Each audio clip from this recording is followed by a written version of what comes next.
Okay, here we have a mortgage that's too expensive for us. We've done all the calculations. So for a $200,000 house, 20% down, 15-year loan at 5.75%, our monthly payment is going to be $1,829, which for us is above our $1,500 limit that we've imposed upon ourselves. So we need to find a way to make this mortgage affordable. One way to make the monthly mortgage more affordable is to put more money down. So let's use GoalSeek to make this happen. So I'm going to come to Data, What If Analysis, GoalSeek. Okay, so three options that we're going to set here.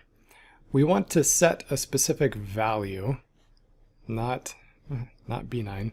We want to sell our total monthly payment. Typo there, which I'll fix. We want our total monthly payment to be $1,500.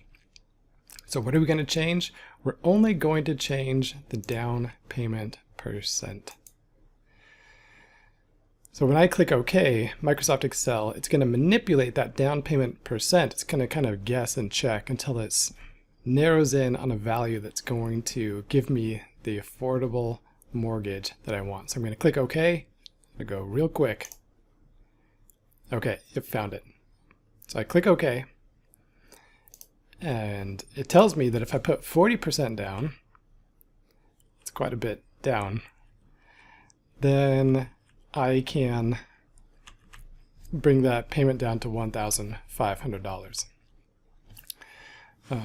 That's going to be a little bit of a problem, seeing as how I only have $50,000 cash in savings, and a 40% down payment would be close to 80. Well, with the decimal places, 39.7888% down. It's going to be about $80,000. So that's going to be a problem because I just don't have enough money to do that. So we would have to come up with some other creative solutions to take care of that. But using GoalSeek, we found the down payment percentage that would work for us. Maybe if we have rich grandparents, maybe they can loan us the money or just gift it to us. But that's what the data tells us.